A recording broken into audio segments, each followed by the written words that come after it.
দিনটি ছিল আষাঢ় মাসের এক দুর্যোগপূর্ণ রাত।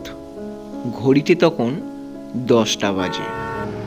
সল্টলেকের শহুরে রাস্তায় তখন ঝমঝমিয়ে বৃষ্টি পড়ছে। আর এদিকে সেই সল্টলেকের বহুতল বিল্ডিংয়ে কর্মরত বছর 28-29-এর একটি যুবক, নাম তার অনির্বাণ। বাইরে তখন প্রকৃতির রুদ্ররূপ।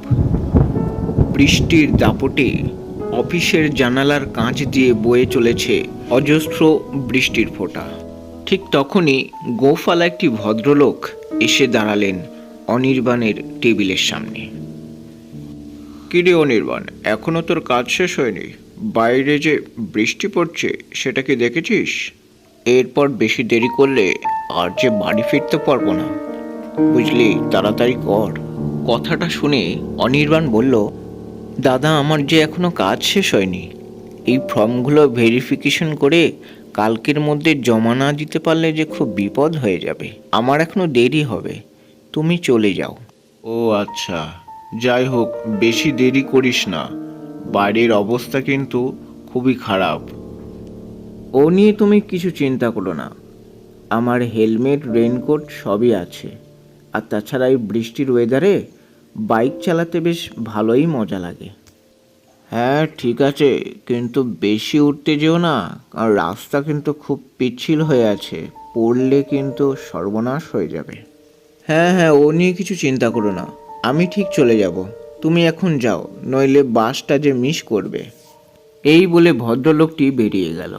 আর এদিকে অনির্বাণ তার ভেরিফিকেশনের কাজ আবার শুরু করলো।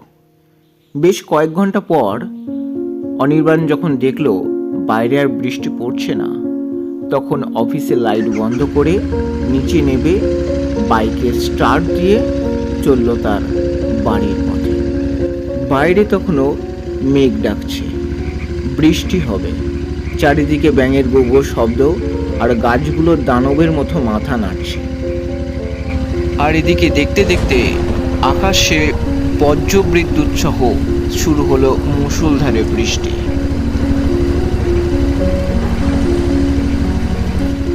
রাস্তায় আজ কোনো বড় বড় লরি বা বাসের কোনো দেখা নেই। শুধু রাস্তার চারিপাশে বড় বড় গাছগুলো মাথা দোলাচ্ছে দানবের মতো।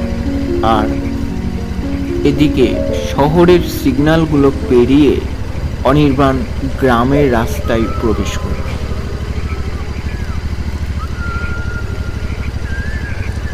বর্ষার আঁধার রাতে চেনা রাস্তাও যেন আজকে অচেনা লাগছে অনির্বাণের কাছে। হঠাৎ মনে পড়ল বেশ কিছুটা দূরেই একটা পুরনো শ্মশান ঘাট, যা স্থানীয় মানুষের কাছে মরা পোড়ানোর মাঠ নামে পরিচিত। আর দেখতে দেখতেই সেই মাঠের সামনে এসে উপস্থিত হলো অনির্বাণ। অনির্বাণের গাড়ির আলোতে একটা অবয়ব ফুটে উঠল। দূর থেকে দেখতে পেল একটি মহিলা, পরনে তার লাল শাড়ি, হাতে তার লাল ছাতা। কিন্তু কে উনি? এই বর্ষাতে শ্মশান ঘাটে একা একা কেনই বা দাঁড়িয়ে আছে? এত কিছু ভাবতে ভাবতে হঠাৎ অনির্বাণের চোখে পড়ল একটি জ্বলন্ত চিতা। চিতাটি দাউ দাউ করে জ্বলছে এত বৃষ্টির মধ্যেও। আর তা দেখে অনির্বাণের পিলে যেন চমকে গেল।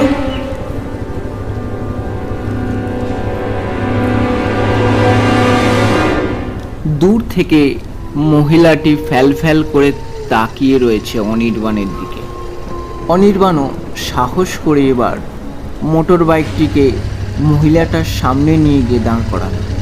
হেলমেটটা খুলে অনির্বাণ জিজ্ঞাসা করলো, এই ঝড় বৃষ্টির রাতে এখানে একা দাঁড়িয়েছেন কেন? কোনো বাস বা গাড়ি পাবেন না এখন? কোনো দুর্ঘটনা ঘটেছে নাকি? আগে আমি অনেকক্ষণ ধরে দাঁড়িয়ে আছি, কেউ থামেনি। সামনে ওই জমিদার বাড়িটা, ওইখানে আমি যাব। আপনি কি আমায় একটু এগিয়ে দেবেন? জমিদার বাড়ি? সে তো বহু বছর ধরে পরিত্যক্ত। অনির্বাণ একটু ইতস্তত বোধ করলেও সে ভাবল হয়তো মেয়েটি ওই অঞ্চলের কোনো পরিবারের কোনো কারণে আটকে পড়েছে।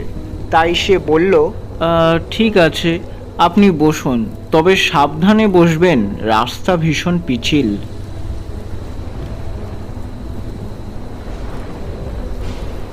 এই বলে বউটি অনির্বাণের বাইকের পেছনে বসে পড়ল।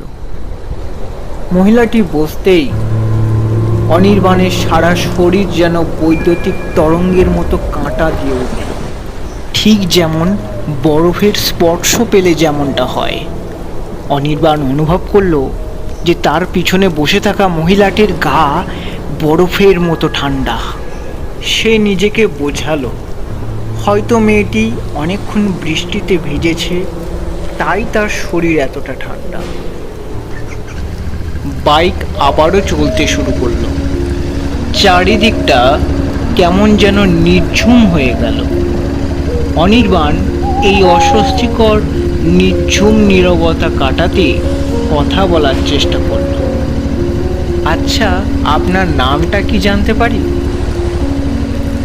পেছন থেকে কোনো উত্তর এলো না।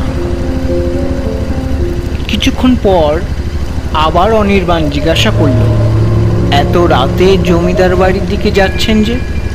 ওটা তো পরিত্যক্ত বলেই জানি, ওখানে কি আপনার কেউ থাকে? আবারও কোনো উত্তর পেল না অনির্বাণ, তাই নিজে থেকেই চুপ করে গেল।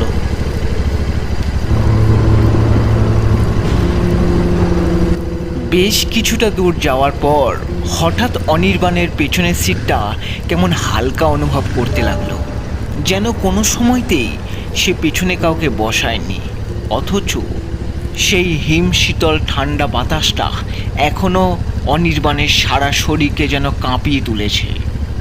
আবার কখনো কখনো তার পেছনের সিটটা এত ভারী হয়ে যাচ্ছে যেন কত ওজনের স্থূল বস্তু সে চাপিয়ে বয়ে বেড়াচ্ছে সারা রাস্তা।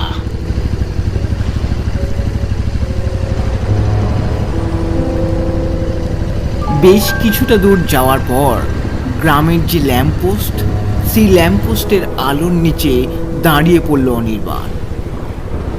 আর সন্দেহর বশে সেই রাস্তার আলোতে তার লুকিং গ্লাসে তাকাতেই যা দেখল তা দেখে ভয়ে তার শরীর কেঁপে গেল।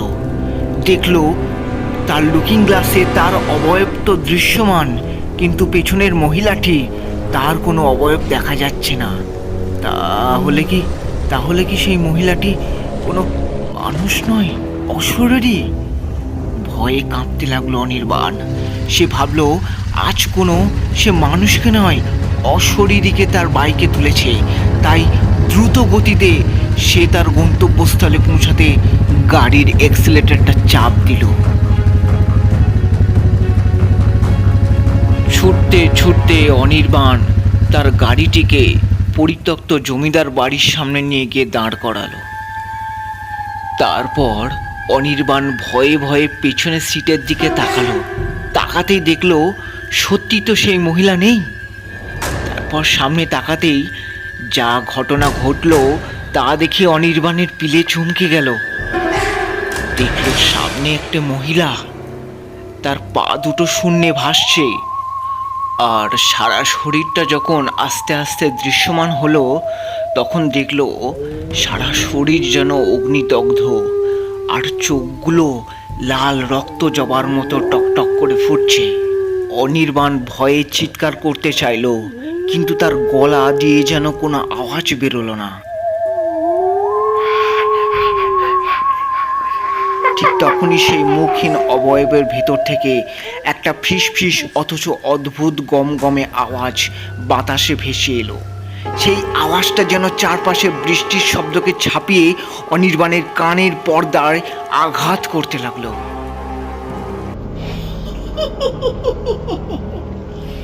ধন্যবাদ অনির্বাণ, ধন্যবাদ। আজ থেকে ঠিক 5 বছর আগে আমাকে শ্রাবণের কাল রাতে একটা দ্রুতগতির গাড়ি আমাকে রাস্তায় মেরে ধাক্কা দিয়ে ফেলে চলে গেছিল।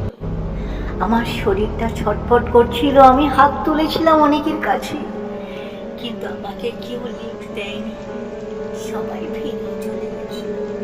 তুমি আমায় ফিরিয়ে দাওনি। অনেক ধন্যবাদ তোমাকে, অনেক ধন্যবাদ।